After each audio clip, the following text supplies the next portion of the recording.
kita belajar sesuatu hal yang penting yang selama ini jarang sekali dibicarakan oleh kebanyakan pendeta.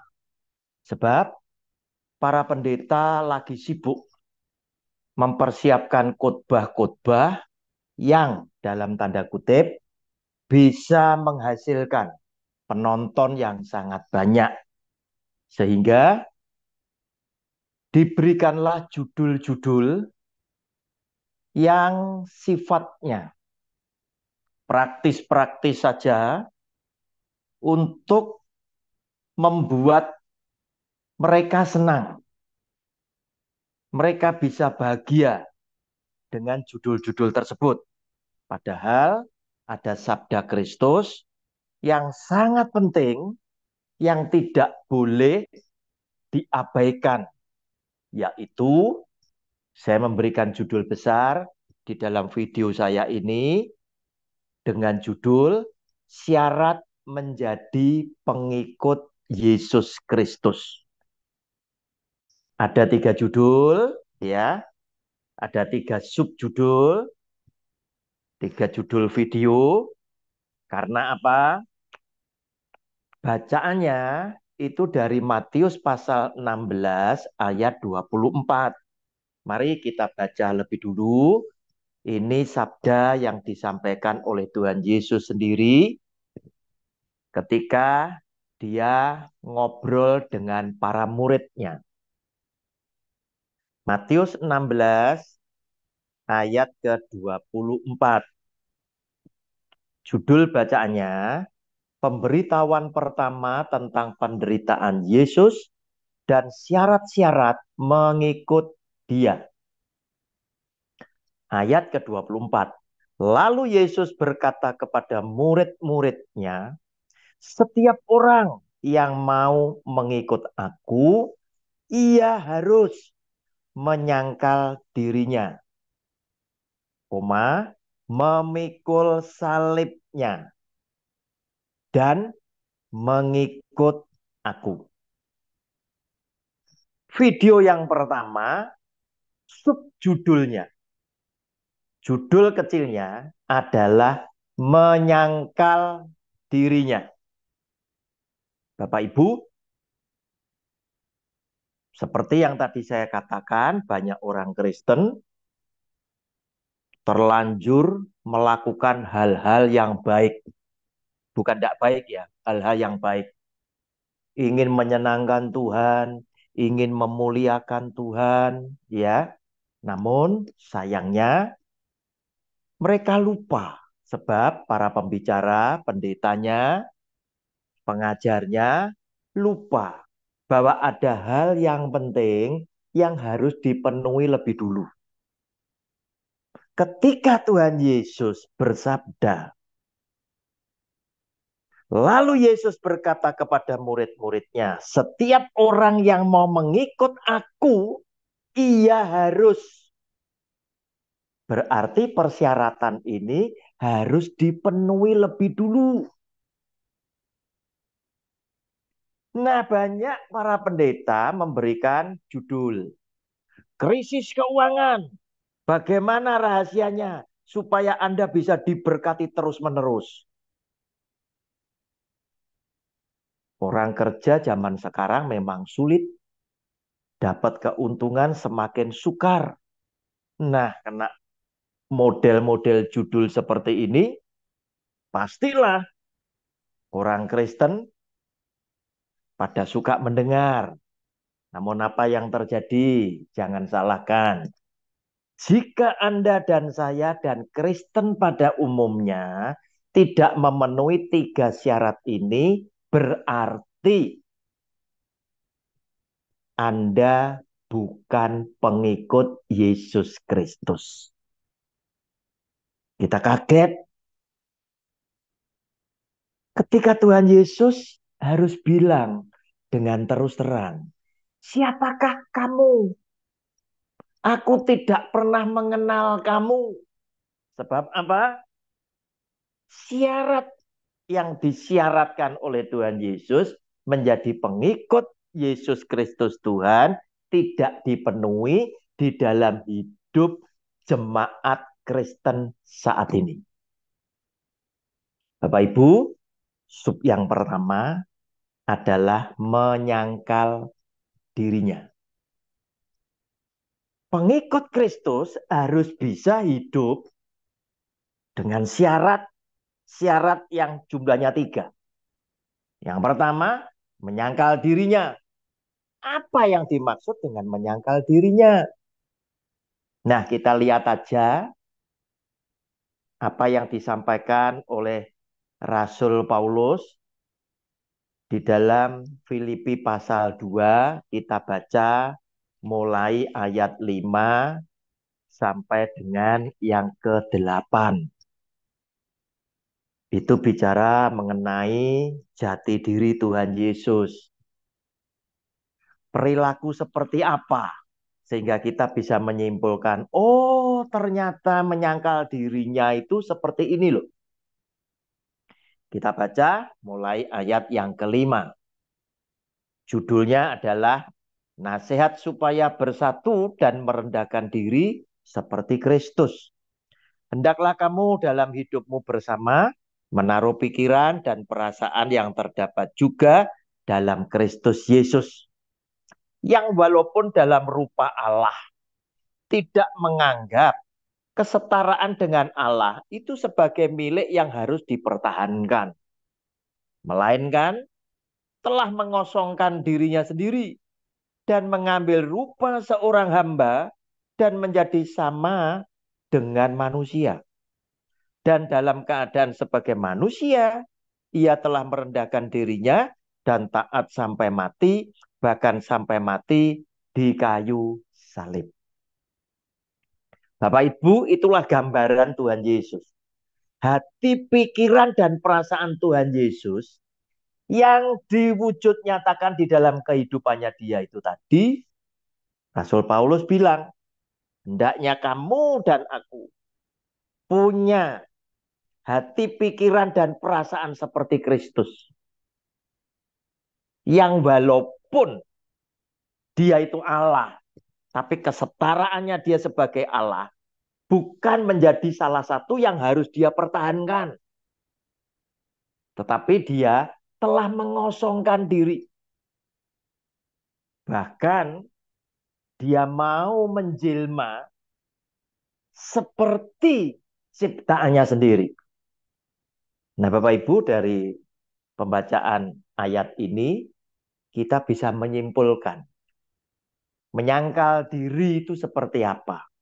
Yaitu berarti hidup yang penuh dengan kerendahan hati, tidak sombong, ya, hidup bersahaja, tidak suka pamer.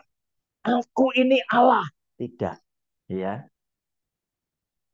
Dia bahkan mau menjadi seperti seorang hamba, taat sampai mati di atas kayu salib. Bapak Ibu, Tuhan Yesus juga tampil sangat sederhana. Walaupun dia adalah Tuhan yang maha kaya.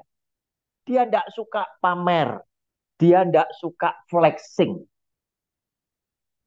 Nah, dan dia mengakui semua yang dia ajarkan, semua yang dia katakan, semua yang dilakukan oleh karena semata-mata Bapa yang mengutus aku, Bapa yang ada di dalam aku.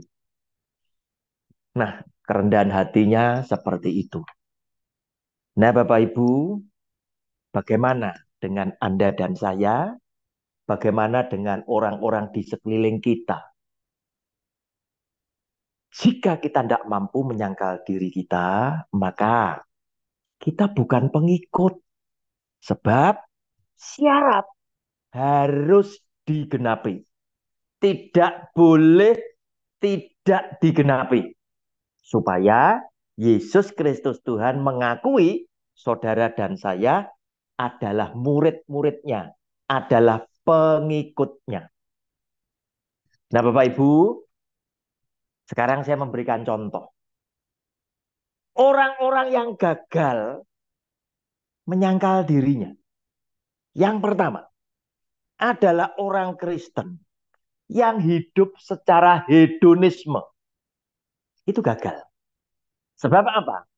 Bukankah Yesus adalah Tuhan yang maha kaya? Dia hidup sangat sederhana. Dia hidup bersahaja saja.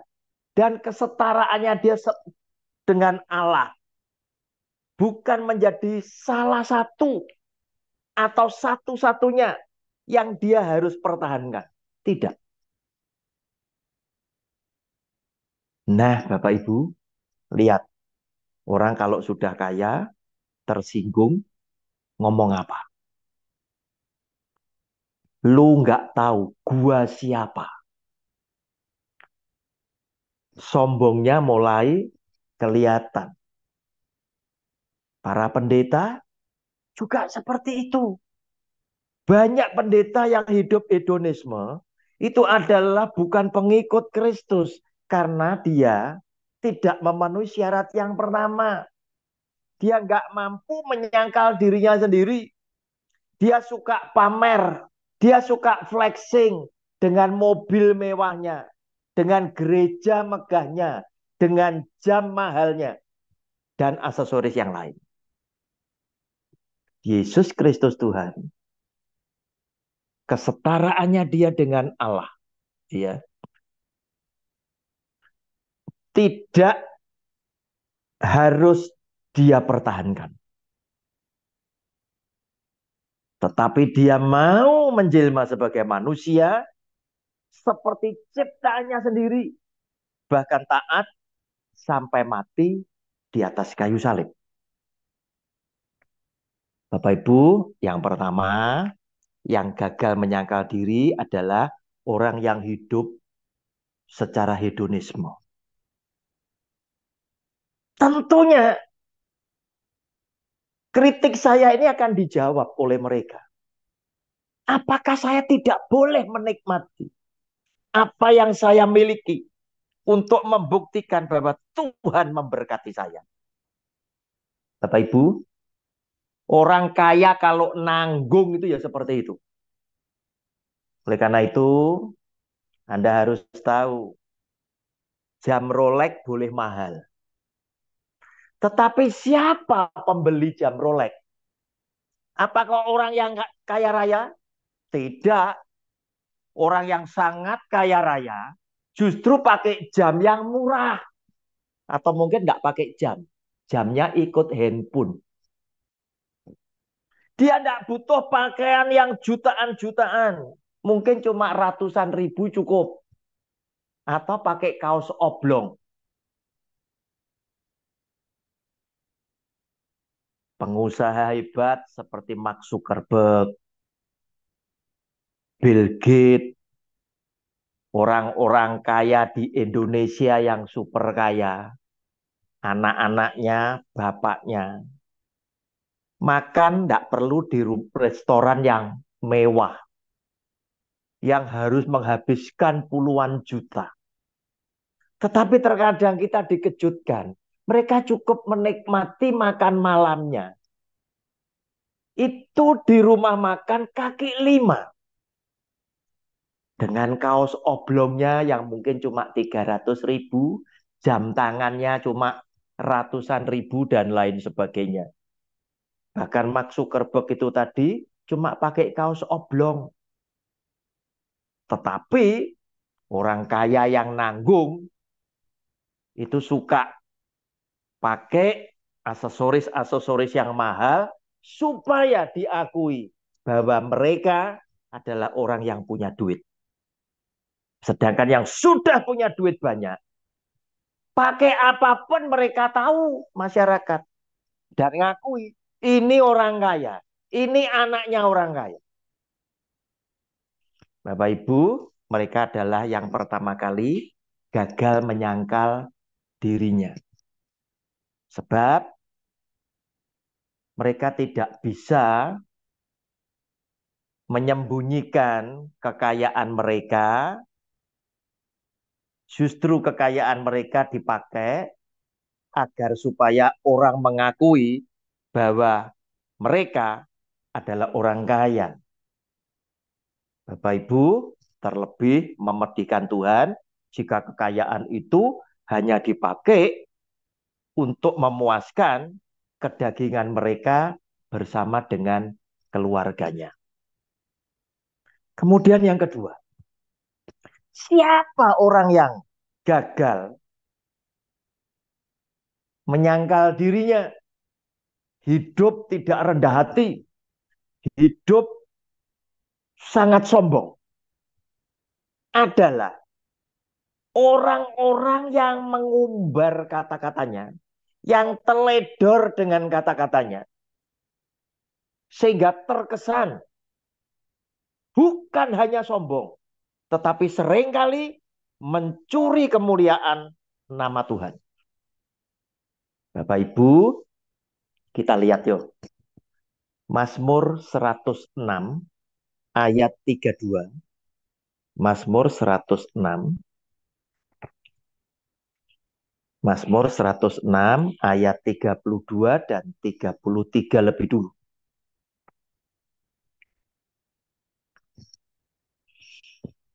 Mazmur 106 ayat 32 dan 33 saya bacakan. Ini bicara tentang Musa. Mengapa Musa tidak diizinkan oleh Tuhan masuk ke negeri Kanaan? Penyebabnya adalah ini. Mereka menggusarkan dia. Mereka itu adalah orang Israel. Dia huruf besar adalah Tuhan. Dekat air Meriba. Sehingga Musa kena celaka karena mereka. Karena orang-orang Israel. Sebab mereka memaitkan hatinya. Orang Israel membuat hati Musa pahit. Sehingga ia huruf kecil, Musa, teledor dengan kata-katanya. Bapak Ibu, Musa itu teledor dengan kata-katanya. Oleh karena itu hati-hati. Anda dan saya suatu hari harus mempertanggungjawabkan semua kata-kata kita. Statement kita, pernyataan kita, pengajaran kita, atau kata-kata sia-sia kita. Harus dipertanggungjawabkan. Bapak Ibu, kita mau telusuri lebih jauh. Lihat, kita baca dulu. Tadi Musa dikatakan teledor dengan kata-katanya. Kita lihat Keluaran 17 lebih dulu, peristiwa tentang di Masa dan di Meriba. Keluaran 17, saya bacakan ayat 1 sampai 7 ya, supaya clear. Judul bacanya di Masa dan di Meriba. Kemudian berangkatlah segenap jemaah Israel dari padang gurun Sin, berjalan dari tempat persinggahan ke tempat persinggahan sesuai dengan titah Tuhan, lalu berkemahlah mereka di Rafidim. Tetapi di sana tidak ada air untuk diminum bangsa itu. Jadi mulailah mereka itu bertengkar dengan Musa, kata mereka, berikanlah air kepada kami supaya kami dapat minum. Tetapi Musa berkata kepada mereka, mengapakah kamu bertengkar dengan aku? Mengapakah kamu mencobai Tuhan? Hauslah bangsa itu akan air di sana. Bersungut-sungutlah bangsa itu kepada Musa dan berkata, mengapa pula engkau memimpin kami keluar dari Mesir untuk membunuh kami, anak-anak kami, dan ternak kami dengan kehausan?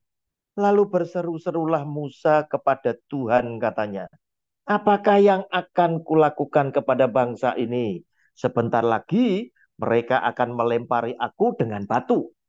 Saudara lihat, Musa mulai goyah imannya. Lanjut. Berfirmanlah Tuhan kepada Musa, berjalanlah di depan bangsa itu dan bawalah beserta engkau beberapa orang dari antara para tua Israel. Bawalah juga di tanganmu tongkatmu yang kau pakai memukul sungai Nil dan pergilah. Maka aku akan berdiri di sana di depanmu di atas gunung batu di Horeb. Haruslah, Bapak Ibu perhatikan. Haruslah kau pukul gunung batu itu dan dari dalamnya akan keluar air. Berarti memukul ini adalah perintah. Sehingga bangsa itu dapat minum. Demikianlah diperbuat Musa di depan mata tua-tua Israel. Dinamailah tempat itu Masa dan Mariba oleh karena orang Israel telah bertengkar dan oleh karena mereka telah mencobai Tuhan dengan mengatakan, adakah Tuhan di tengah-tengah kita atau tidak? Bapak Ibu, peristiwa ini tadi ada dua bacaan. Yang pertama tadi kita baca dari Keluaran 17 ayat 1 sampai 7. Sekarang kita mau baca Bilangan 20 ya. Bilangan 20 ayat 9 sampai 13. Sehingga nanti akan ketemu. Oh, Musa teledor dengan kata-kata itu kata-kata yang ini. Kemudian kita akan tahu juga ternyata memukul gunung batu itu juga adalah perintah. Nah, banyak orang Kristen yang karena tidak baca secara komplit berkesimpulan Musa tidak boleh masuk ke Kanaan gara-gara gunung batu itu dipukul. Karena apa? Di Bilangan pasal 20 ya, perintah memukul itu tidak ada. Tetapi Keluaran 17 perintah memukul diperintahkan. Begitu loh Bapak Ibu, ya. Nah, terus apa sebabnya Musa nggak boleh masuk? Saya mencari referensi ayat Alkitab yang lain. Ketemulah Mazmur 106 tadi, ayat 32 dan 33, bahwa Musa itu teledor dengan kata-katanya. Dia sombong, dia mencuri kemuliaan Allah. Kita baca ya, Bilangan 20 ayat 9 sampai dengan ke 13 ya. Itu bacaannya, judul bacaannya Dosa Musa dan Harun ya. Lalu Musa mengambil tongkat itu dari hadapan Tuhan seperti yang diperintahkannya kepadanya. Ketika Musa dan Harun telah mengumpulkan jemaah itu di depan bukit batu itu, berkatalah ia kepada mereka, dengarlah kepadaku, hai orang-orang durhaka, apakah kami? Nah, Bapak Ibu, kata-kata apakah kami itu masalah, begitu loh. Apakah kami itu berarti Musa dan Harun, bukan Tuhan. Apakah kami harus mengeluarkan air bagimu dari bukit batu ini? Ya, Tuhan tidak memerintahkan memukul, tetapi ngomong sama gunung batu ini. Hai gunung batu, keluarkanlah air ya. Anda baca ya ayat yang sebelumnya ya. Ayat yang di atasnya dibaca satu bacaan supaya jelas ya.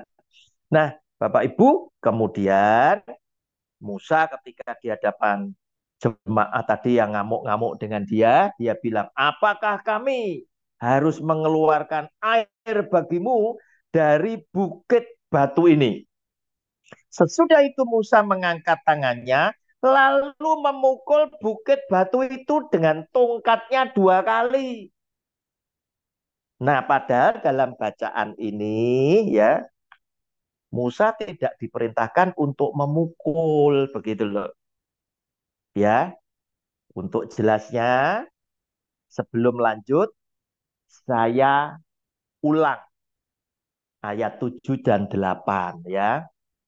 7 dan 8. Perintahnya Tuhan seperti apa mengeluarkan air tadi?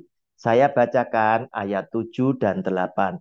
Tuhan berfirman kepada Musa, ambillah tongkatmu itu dan engkau dan Harun kakakmu harus menyuruh umat itu berkumpul. Katakanlah di depan mata mereka kepada bukit batu itu supaya diberi airnya. Demikianlah engkau mengeluarkan air dari bukit batu itu bagi mereka dan memberi minum umat itu serta ternaknya. Perintah memukul tidak ada. Tetapi Keluaran 17 harus kamu pukul. Berarti Musa tidak boleh masuk bukan urusan pukul memukul gunung batu itu tadi. Tetapi dia teledor dengan kata-katanya, dia menyombongkan dirinya, seakan-akan kami, aku dan Harun yang harus mengeluarkan air bagi orang Israel. Lanjut ya. Saya ulang 11 dan 12 ya.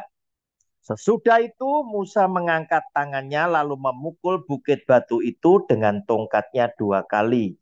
Maka keluarlah banyak air sehingga umat itu dan ternak mereka dapat minum. Tetapi Tuhan berfirman kepada Musa dan Harun, karena kamu tidak percaya kepadaku. Nah, tidak percaya di mana? Ada di Keluaran 17 tadi. Ketika Musa bilang, Tuhan sebentar lagi mereka akan melempari aku dengan batu. Nah, iman Musa mulai goyah. Ya. Musa dan Harun, karena kamu tidak percaya kepadaku dan tidak menghormati kekudusanku di depan mata orang Israel. Yaitu apa? Dicuri kemuliaan nama Allah. Itulah sebabnya kamu tidak akan membawa jemaah ini masuk ke negeri yang akan kuberikan kepada mereka. Itulah mata air Meriba, tempat orang Israel bertengkar dengan Tuhan, dan ia menunjukkan kekudusannya di antara mereka. Kekudusan yang seperti apa yang ditunjukkan oleh Tuhan adalah lewat Musa dan Harun sebagai hambanya, Tuhan memberi air kepada orang Israel. Tetapi sebaliknya, kata-kata Musa yang teledor, yang sombong, yang mencuri kemuliaan nama Tuhan tadi, yang dikatakan oleh Tuhan, kamu tidak menjaga kekudusan namaku. Yang mengeluarkan air aku, bukan kamu dan Harun. Nah, Bapak Ibu, yang pertama tadi ya, orang yang gagal menyangkal diri adalah orang yang hidupnya sombong, suka pamer ya. Nah, itu yang hidupnya hedon itu adalah orang yang gagal. Yang kedua, yang gagal menyangkal diri adalah orang yang teledor dengan kata-katanya. Bukan hanya sombong, tetapi mencuri kemuliaan Allah. Ya, itu tuh juga tidak boleh.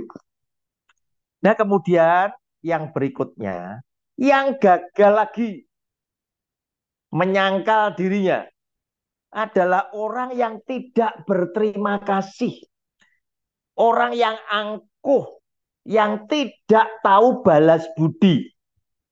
Baik kepada Tuhan, juga kepada sesama yang lain. Bapak Ibu, kita lihat 2 Tawarikh pasal 32. 2 Tawarikh pasal 32 ayat 24. 2 Tawarikh 32 ayat 24 sampai 26.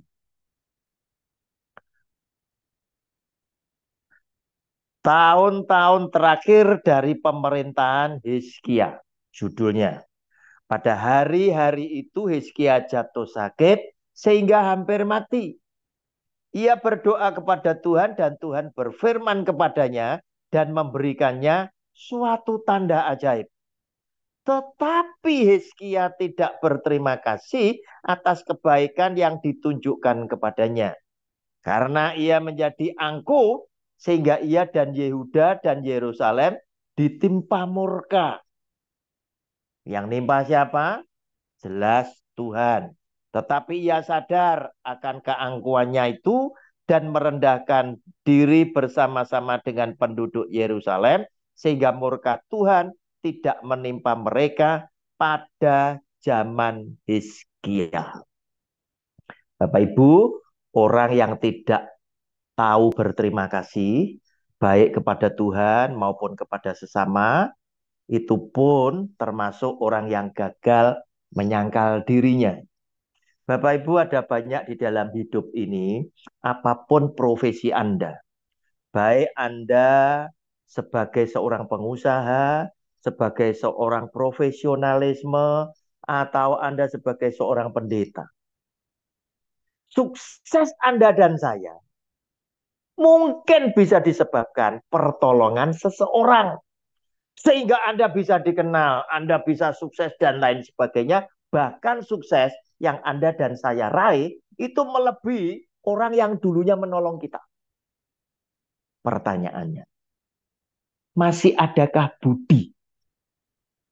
Masih adakah hati nurani untuk engkau menaruh hormat, untuk engkau berterima kasih kepada mereka yang dipakai oleh Tuhan, membuat Anda dan saya memiliki masa depan yang cemerlang seperti yang kita alami hari ini.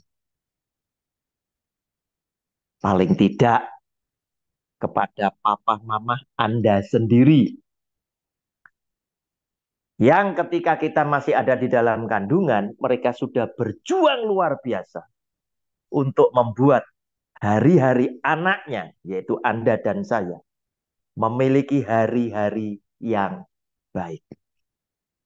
Bapak Ibu, itulah syarat yang pertama, tetap ikuti. Syarat yang kedua dan syarat yang ketiga, dan lakukan semuanya. Sehingga 3 persyaratan tadi menjadi pengikut Yesus Kristus Tuhan, tergenapi dalam hidup saudara dan saya, dan kita dikenal oleh Dia. Tuhan Yesus sudah memberkati kita semuanya. Amin.